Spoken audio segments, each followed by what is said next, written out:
20 years. 20 years is how long the U.S. has been actively, overtly fighting a war in Afghanistan. Of course, the U.S. has had a presence in that country going all the way back to the late 70s that we know of. Of course, back then, mission was not much different. It was training Al-Qaeda, essentially, what became Al-Qaeda, how to wage an insurgency against the Soviet Union. And over the years, the U.S. has, found different excuses to meddle in the affairs of Afghanistan, a country that doesn't really have much of value, not really much to exploit, other than opium, I guess. So, I guess if you like opioid addicts, Afghanistan's important. But other than that, not much to do there. But that has never stopped the self-licking ice cream cone, also known as the Pentagon, and it doesn't seem like it will be stopped anytime soon. Now, I had closely followed, during the Trump administration, the progress on the pretty much unheard of Taliban peace deal that most people, Trump didn't talk about it while it was going on. He didn't talk about it while it was being negotiated. He didn't talk about it after it was finalized. It didn't seem like he was proud of it at all. I personally was very hopeful about it. I thought, hey, if anything comes out of the Trump administration that's concrete, that's positive, I don't mean cultural stuff like, he owned the libs, or, he drove the media nuts. That's fun. That's fun. But that's not like a concrete, serious thing, that helps people. Something that would make a big positive difference in the world would be ending the war in Afghanistan. Even if you keep all the other wars going, at least, getting out of Afghanistan would be something. And, Trump almost did, although the fact that he didn't go all the way with it, to me, signals they didn't really care. Because, I followed for years Zalmay Khalilzad, a man who I believe was born in Afghanistan, an American neocon, who I guess has come around to the idea that the U.S. shouldn't be in Afghanistan anymore, and that we're not going to save them by, just continually bombing them and, running patrols out in the, in the hills and such. He, I believe, speaks the language of the Taliban and was able to negotiate a deal for the U.S. to withdraw from that country by May the 1st, 2021. It was a deal that was signed. Everything was done. It was set in stone. And then Trump lost. Now you can say, oh, well, Trump would have withdrawn had he won re-election, and he fully intended to. Well, the thing is, Trump didn't run on getting out of Afghanistan in his second term. Trump ran on getting out of Afghanistan in his first term. He also ran on getting out of Syria. And, I'll give him some credit. He did try and get out of Syria. He was told, essentially, that they were getting out of Syria. But then the Pentagon just decided not to leave Syria. They found excuses to stay. And lied to Trump and made him think that there were less troops there than there actually were. But still, he was, I guess he tried in that case, but he was too incompetent to actually get it done. Here in Afghanistan, he should have been smart enough to hedge and think, there's a slight chance that maybe I won't be president on May the 1st, 2021, and it might be somebody like Joe Biden, who we know is going to continue the war and pull out of the peace deal. So maybe I should set that date for withdrawal before before the end of my first term. Since I did run on that in 2016, maybe it's a good idea for me to, fulfill that promise. Since I'm old enough to remember when Trump was going to pretty much get out of Afghanistan immediately. And then, when he comes into office and he makes this big speech, and he's like, what, I've talked to the generals, and they said we're not doing that, so we're not going to pull out of Afghanistan. And, that wasn't shocking, but it was very disappointing. But then we had this ray of hope, and that was the Khalilzad negotiations, which went on for a long time. And then it bared fruit. There was an agreement. And that agreement, as of now, is still in effect. But that agreement's going to be broken. It seemed the Biden administration has given every indication. This week, all of the NATO defense ministers, or in the case of the U.S. Secretary, he's not called a minister here, they all met, and Lloyd Austin, Biden's man at the Pentagon said, "Oh, don't worry, NATO folks. We're not going to hastily withdraw from Afghanistan. No, we've only been in Afghanistan for 45 years. We wouldn't want to hastily withdraw. These things take some time, 45 years, that's not that's really not enough time to complete the mission in Afghanistan, whatever the mission was, however many different times it's changed over the last 45 years. But hey, you know what? Maybe I should give him some credit. He probably, when they talk about withdrawing from Afghanistan, I'm sure they don't even mean the CIA guys, because those guys are everywhere. And they never have permission for anything. They just do what they want because of reasons. But hey, the regular military, the ground troops, the Army, the Marines, they've been there for 20 years. And to what end? I don't need to belabor that point. I think everybody understands that there's no damn point. But I've been hearing this language my entire life. We don't want to hastily withdraw from Afghanistan. Well, you've been saying that for at least 12 years that I can recall. So how long is that withdrawal plan supposed to be? So the meat grinder is going to continue. It's probably going to speed up, if anything, because I have to imagine that the Taliban are going to be a little miffed when the U.S. breaks their agreement. Over the last year, 0 American soldiers have died in the war in Afghanistan, I believe, in 2020. And, the reason for that is probably because, hey, they had this peace deal. And the Afghans, the Taliban were like, probably shouldn't kill these American guys since we have this peace deal. Let's wait for them to leave, and then we'll go about our business. But obviously that attitude will no longer be relevant if the U.S. breaks their agreement. Now, in the past year, I should clarify, it's not like nobody's died. It's just been no Americans. I believe the U.S. has continued to murder innocent civilians over the past year. I don't think that has slowed down at all. But I guess, coming this next year, if the Taliban cranks up and starts turning the screws on U.S. troops that are there, starts killing some Americans, well, then that'll be a great excuse not only to continue the war, but to escalate it ever more. And there will be no pushback because nobody cares. At this point, nobody even remembers. I would bet if you ask the random person on the street, hey, why is the U.S. fighting in Afghanistan? If they have any response, they'll probably say, well, those guys, they knocked down the Twin Towers. The Taliban. No, obviously that's not true. Any thinking person knows that, but thinking people, or I should say people in general, they have lives to worry about. They can't keep up with all this crap that our government is doing in other parts of the world, 20 years later.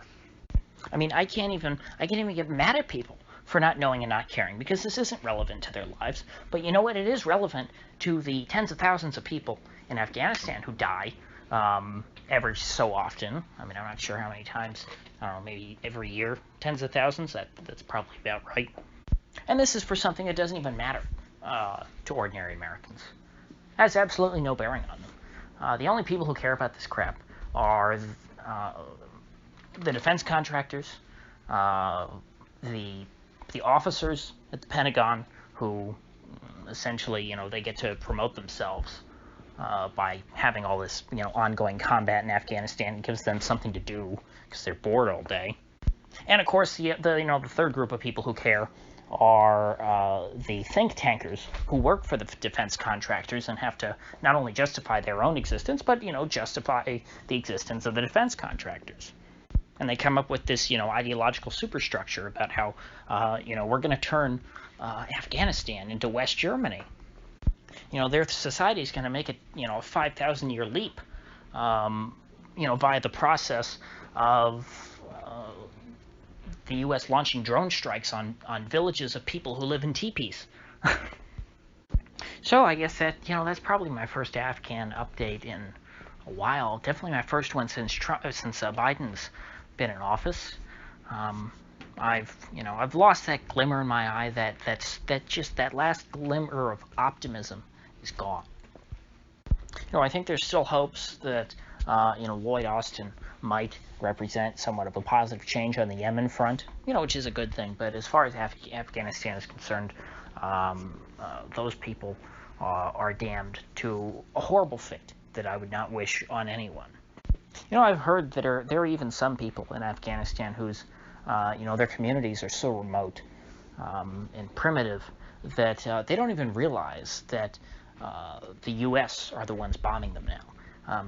They still think it's the Soviet Union because, of course, the Soviet Union were the ones bombing them for quite some time, and then that went away for a while, and we had a decade in the 90s in which Afghanistan had a long civil war, and then eventually the Taliban were just kind of wrapping things up around the time of 9/11, and then GW comes in and lights the place up again.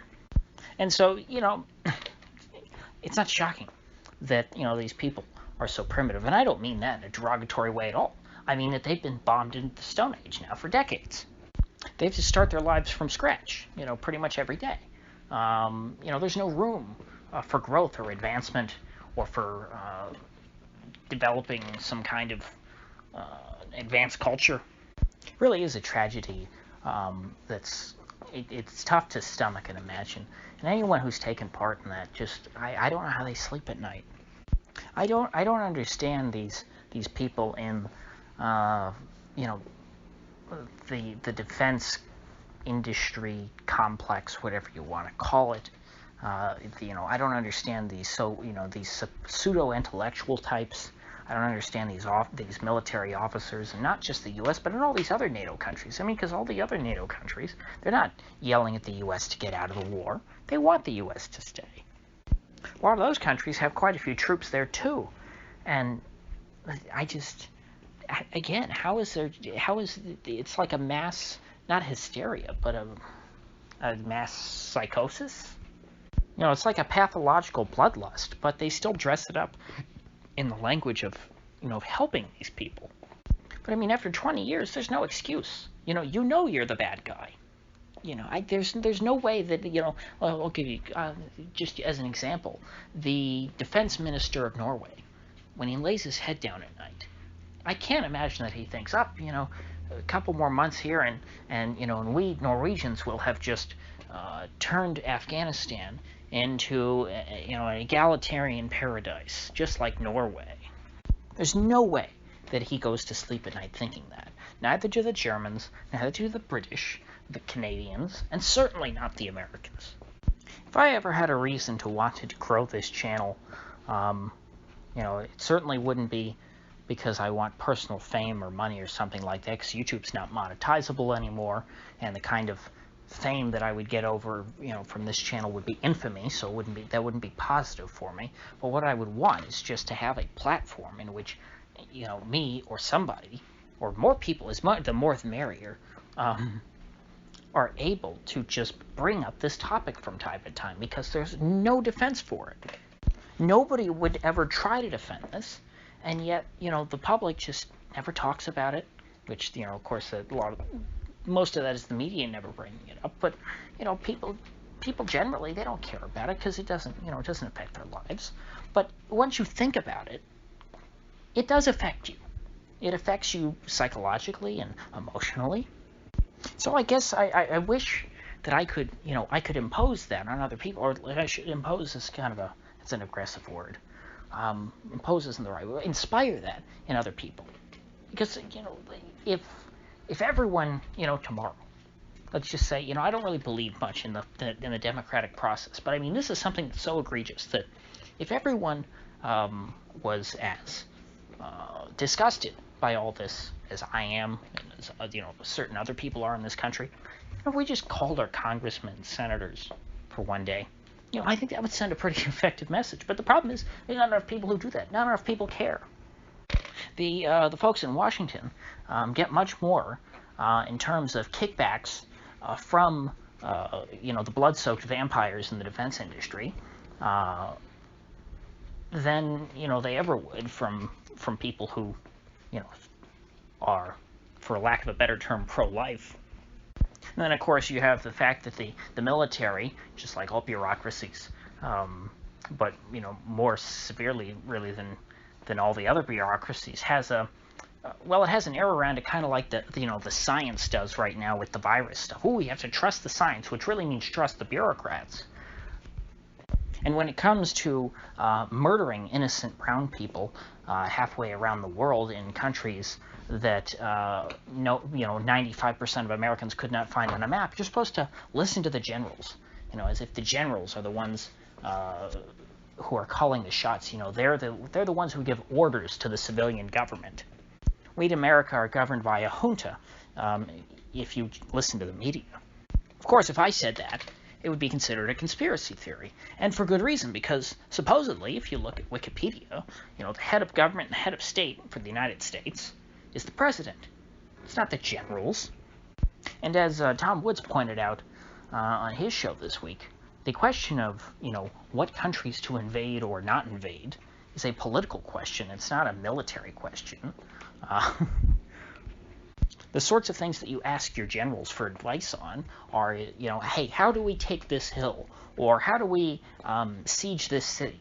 What's the best strategy to do that? Those are the sorts of questions you ask a general. Micro questions, not macro questions like, hey, what's the meaning of life? Or should we murder 1 million Iraqis? Those aren't questions that you ask generals. So I guess I'll close by saying, if you would all find this to be outrageous like I do, I would hope that you share this with somebody. Somebody who you think might be open to it, which I would hope is almost everyone. And if you don't share this, share some other video talking about it, or an article or something, just so that people start thinking about this more often. Or maybe if you have, a younger, like a teenager or something, or a younger person that who wasn't born when the U.S. entered Afghanistan, maybe, have a chat with them about it and let them know, because, those of you who can remember it, I don't think I remember actually the U.S. entering Afghanistan. I think for as long as I can remember, the U.S. was in Afghanistan, because I would have been like 3 or 4 or something. But there's a lot of younger folks who, by the time that they were, old enough to, know what was on the news or something, Afghanistan would have been, something that wasn't even covered anymore.